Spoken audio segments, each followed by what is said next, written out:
Bienvenidos y bienvenidas a este espacio nuevamente. Mi nombre es Adolfo Martínez Romero, presidente del Centro para la Investigación de las Artes, AC, y en esta ocasión, como parte del ciclo de charlas sobre el patrimonio cultural en México, tenemos como invitada a la doctora Beatriz Corral Raigosa, quien es doctora por la Universidad Autónoma de Sinaloa y es especialista en historia política, así como en archivos y gestión documental.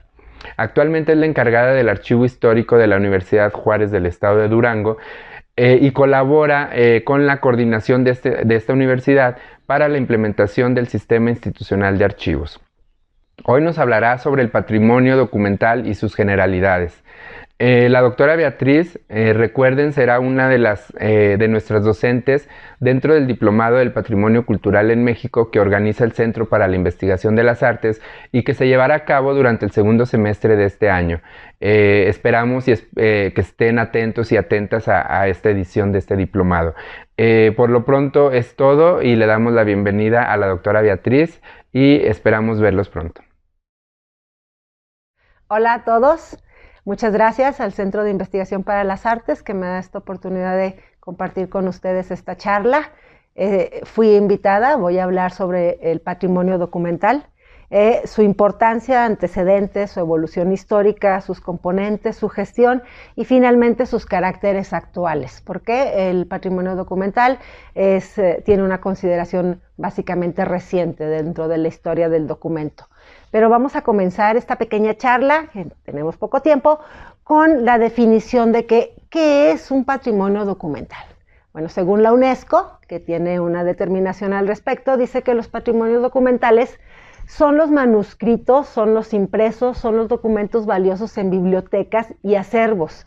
Y también pueden ser los productos audiovisuales, las reproducciones digitales y las tradiciones orales. Todo ello que tiene un valor significativo para comprender la historia social, política y hasta científica de la humanidad, de la cultura o del país en el que se desarrollan, en el que se producen, ¿no? El patrimonio documental, obviamente, nace a la par que nace el hombre. Un documento se considera todo aquel soporte en el que se puede plasmar una idea. Entonces, desde la época más remota, cuando el hombre empezó a plasmar los primeros signos en soportes conservables, nace la idea de patrimonio documental, no llamado así, obviamente.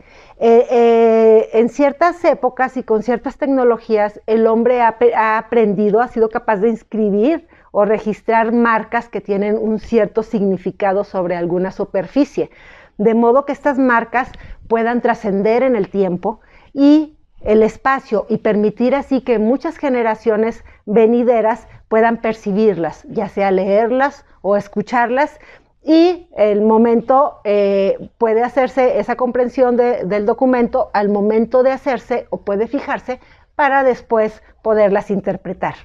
De hecho, bueno, en la actualidad hay una ley que protege los derechos de las ideas, los derechos de los autores, y esa ley dice que una idea está protegida desde el momento mismo en que se plasma dentro de un documento o algún material o soporte que tiene cierto tiempo de duración. Estos vestigios o testimonios orales o escritos antiguos, nosotros los conocemos, pero no porque el soporte en el que hayan sido fijados en su momento haya sido de una calidad eterna. Los conocemos porque, a pesar de que la piedra o el papel son materiales que tienen cierto tiempo de durabilidad, finalmente perecen. Nosotros los conocemos porque se han transmitido a través de generaciones, ya sea por una historia oral, una narración, o se han transmitido porque de algún documento se ha realizado alguna copia. La inmensa mayoría de lo que conforma el patrimonio documental hoy en día son copias o reproducciones de los originales. ¿Qué requisitos existen para que se haga una reproducción de un documento, como para transmitirlo a través de las generaciones? Pues en primera debe ser que el documento que se vaya a fijar acapare la atención de una persona o de un grupo de tal manera que le lleve a hacerle una copia en otro tipo de soporte más duradero. Segunda, que no solamente despierte la atención y se haga una copia, sino que despierte tanto la atención que se hagan varias copias que incluso se traduzcan a otros idiomas y se pongan en difusión. Cuarto, que a lo largo del tiempo ese documento mantenga el interés de determinado grupo de personas o de una sociedad para que se pueda seguir reproduciendo. Y hay otro aspecto a considerar, que la nueva reproducción del documento garantice que su fijado se haga dentro de un soporte que sea más duradero que su soporte original. Entonces, conforme más copias se hacen de ese documento, se garantiza, se maximiza, por decirlo, su posibilidad de supervivencia y de preservación, mientras que conforme va avanzando la cultura y la humanidad, bueno, se crean repositorios en donde se pueden guardar estos documentos que despiertan el interés colectivo, como archivos, bibliotecas, en aquel tiempo obviamente privadas. Hoy, bueno, la historia ha cambiado.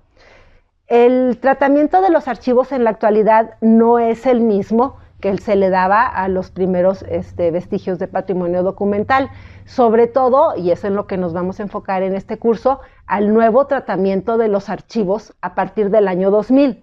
¿Por qué a partir del año 2000? Porque en este año en México la Suprema Corte de Justicia de la Nación reconoció que el derecho a la información es una garantía individual y es una obligación del Estado que debe informar verazmente y universalmente a todo mundo, sin distinción de ningún tipo, sobre la transparencia en relación a los manejos de los fondos públicos. Entonces, es a partir del año 2000 cuando esta garantía queda establecida y es a partir de ese año cuando se empieza a trabajar, por decir de una manera en serio, en lo que son los documentos patrimoniales o los archivos. El reconocimiento del gobierno mexicano al derecho a la información como una garantía individual, obviamente se dimanó de una resolución que fue a nivel mundial.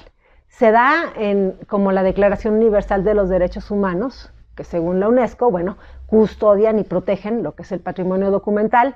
¿Por qué? Bueno, porque los archivos, obviamente, que es donde se conservan estos patrimonios, son una herencia pública que se transmite de generación en generación, que conservan lo que se considera un patrimonio único e irreemplazable, salvaguardando de esta manera la memoria individual y la colectiva, y custodian las decisiones, las actuaciones y las memorias de los gobiernos.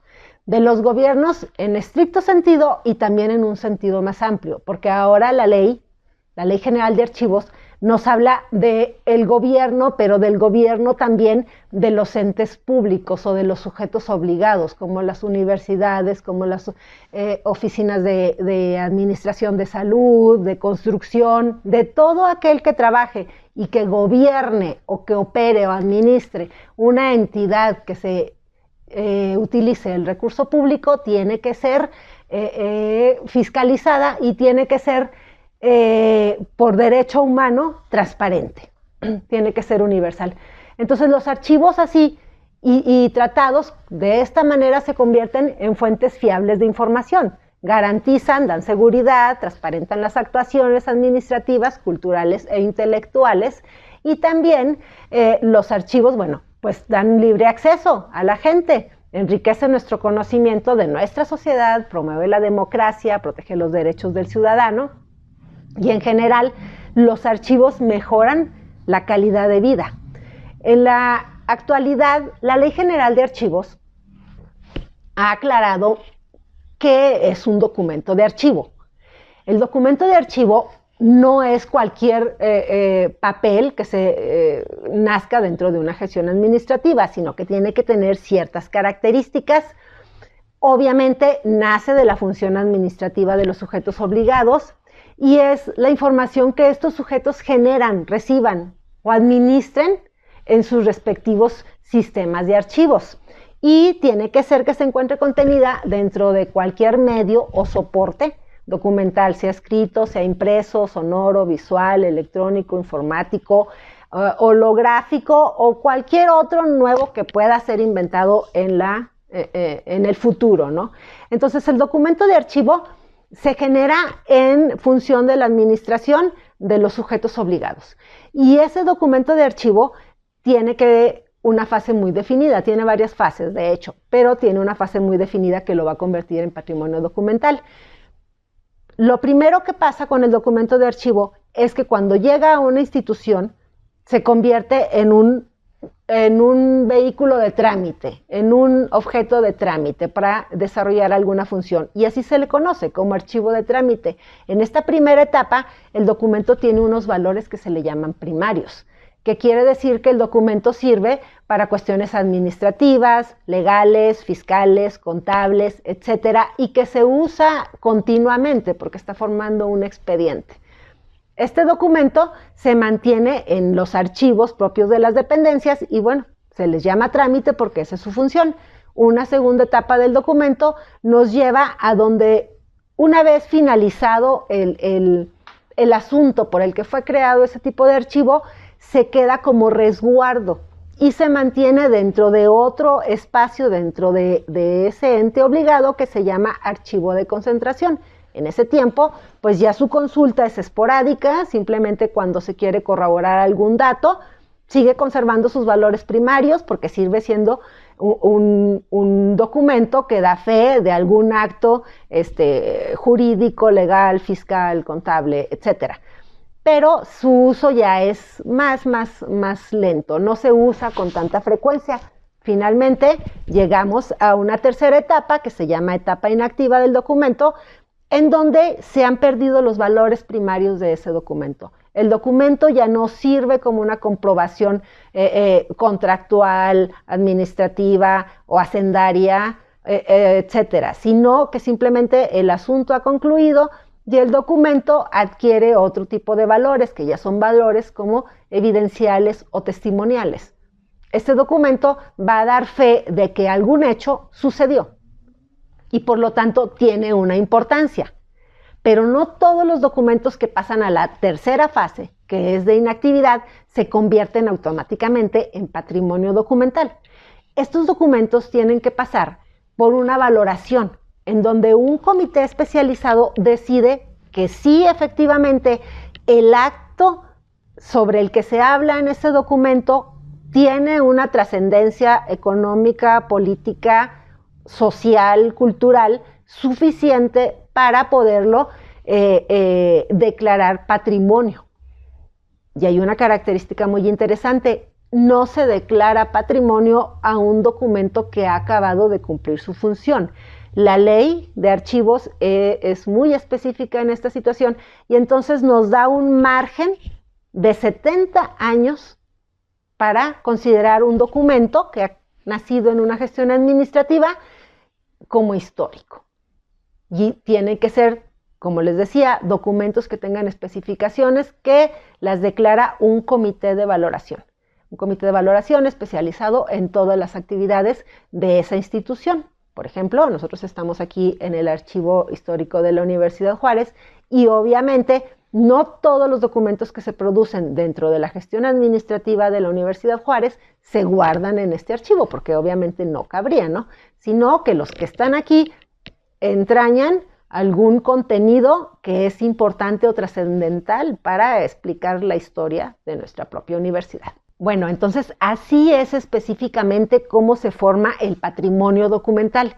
En este curso que estoy invitada yo a dar, voy a hablar únicamente de este tipo de patrimonio documental, pero en papel, escrito con un soporte, papel en sus diferentes manifestaciones del papel, que puede ser un papel de tela, que puede ser un pergamino, que puede ser una hoja bond, como la conocemos ahorita, y yo me enfocaré específicamente a ese tipo de patrimonio. Obviamente el patrimonio se constituye de muchísimas otras más manifestaciones, pero cada una de esas manifestaciones pues merece una charla aparte, ¿no? Entonces voy a hablar de cómo se forma específicamente el patrimonio documental, sobre todo a partir de la importancia que tienen los archivos de la Ley General del año 2019 y el cambio que viene a revolucionar la manera de cómo se administra todo el papel que se produce en un ente obligado. Ahora bien, el patrimonio documental, ya les expliqué que todo lo que se produce durante la gestión de un ente, gobierno, educativa, salud, eclesiástica, cultural, etcétera, etcétera, se debe someter a la valoración. Y esta valoración va a determinar su importancia histórica. Entonces, de la importancia histórica del documento nace la obligación de conservarlos, preservarlos y difundirlos. A veces parece que la conservación y la preservación es lo mismo, pero dentro del argot archivístico existe una enorme diferencia, porque no es lo mismo tomar un papel, meterlo en un folder y conservarlo, que preservarlo. Preservarlo implica tomar un documento, meterlo en una guarda especial de papeles libres de ácido, limpiarlo, restaurarlo, ponerlo en un repositorio donde se cumplan ciertos requisitos de temperatura y de humedad. Y finalmente, bueno, eso es la preservación. Si hace falta, ponerles una restauración, hacerles una restauración y tratar de poner el documento en el estado en el que se produjo para finalmente darles una difusión. Una difusión a la que estamos obligados todos los archivos históricos. Tenemos que dar a conocer, a petición obviamente del público con mayor importancia, pero también como parte de las actividades de un repositorio existe la difusión, por decirla de oficio, ¿no? O sea, yo como archivo histórico tengo que decirte, existo y lo que contengo por si despierto el interés de cualquier persona. Entonces, para garantizar que todo esto funcione, que los documentos estén en un inventario, que no haya pérdidas de documentos, que exista una guía que me pueda especificar estrictamente el contenido de mi archivo, bueno, para eso tenemos la Ley General de Archivos, que contempla, antes que todo, un modelo de protección al patrimonio documental nacional, con un esquema sancionatorio. ¿Qué es este esquema sancionatorio? Quiere decir que si alguna institución no cumple con los requerimientos legales para la protección, para conservación, preservación y difusión de su patrimonio documental, bueno, pues va a enfrentar una reprimenda gubernamental, que bien puede ser leve como una cuestión administrativa, o sea, como una infracción administrativa, hasta también puede catalogarse como un delito de archivo. Un delito que puede ser castigado hasta con la prisión. Por eso la ley del 2019 viene y rompe los esquemas tradicionales de conservación de los documentos y los vuelve obligatorios, con lo que se da un increíble avance y salto en el asunto de la cuestión patrimonial nacional, patrimonial documental, como les había dicho. Entonces, la gestión documental viene a reglamentarse y esta reglamentación no es fácil. Es una reglamentación que ya tenemos más de 4 años trabajándola y que nos hemos visto ante todo con el desconocimiento y sobre todo con la idea de que, bueno, los archivos no tenían ni remotamente la organización que se pide en la Ley General del 2019. Entonces, no nada más es empezar a implementar una legislación nueva, sino acomodar lo que teníamos acomodado. Y, pues, los sujetos obligados tienen que construir una estructura organizacional operativa nueva que permita desarrollar los procesos que ahora la ley nos está pidiendo, los procesos de gestión documental, de acuerdo todos ellos con el ciclo vital de los documentos que se producen por los sujetos obligados. En primer lugar, bueno, pues se tiene que construir una estructura que regule la producción del documento, su creación, su recepción, su distribución y el trámite de ese documento. O sea, todos tenemos que estar homologados en el país y tenemos que respetar todas esas reglas de trámite de los documentos. La segunda va a ser, primero la producción, la segunda es la organización. ¿Cómo vamos a identificar los documentos de archivo? ¿Cómo los vamos a clasificar? Por funciones, obviamente se nos está pidiendo ahora. ¿Cómo los vamos a ordenar? ¿Y cómo los vamos a describir? Todas estas palabras, identificar, clasificar, ordenar y describir, parecen sonar iguales, parecen entrañar como la misma actividad, pero vamos a ver que cada una de ellas tiene sus peculiaridades y jamás se han pensado de manera sinónima, ¿no? Un tercer paso, bueno, cómo vamos a hacer la regulación del acceso y la consulta de todo nuestro patrimonio documental. ¿Cuáles van a ser nuestros criterios de clasificación de la información? ¿Quién va a hacer la valoración documental? ¿Cómo se va a realizar la disposición documental? Y finalmente, la conservación. ¿Qué vamos a hacer para rescatar lo que ya dábamos por perdido? ¿Qué vamos a hacer para organizar lo que tenemos embodegado? ¿Qué vamos a hacer para difundir? Para difundir y a la vez conservar, porque la difusión obviamente maltrata nuestro patrimonio documental. Entonces, todas esas nuevas implementaciones, todas esas nueva legislación es lo que también tenemos que tratar como punto obligado dentro de este curso del patrimonio documental, porque finalmente, bueno, pues el documento constituye ahorita, en la actualidad, más que la transmisión de un conocimiento como actuó en el mundo antiguo, sino ahorita constituye un testimonio y una garantía de la realización de algún acto, ese acto que puede ser administrativo, que puede ser contractual, que puede ser de otorgamiento de derechos, de actos legales, políticos, sancionatorios, de creación, etcétera, etcétera, etcétera. Y por ello se toma como la comprobación social, política, económica y cultural de ese acto que importa y que impacta en el desarrollo de la vida y de la actividad humana. Razón por la que el documento, pues obviamente tiene que ser protegido, conservado y difundido. Y hasta aquí nos quedamos con esta pequeña introducción. Yo los espero en este curso de patrimonio documental. Estén atentos a las fechas y agradezco otra vez al Centro de Investigación para las Artes esta oportunidad de platicar con ustedes.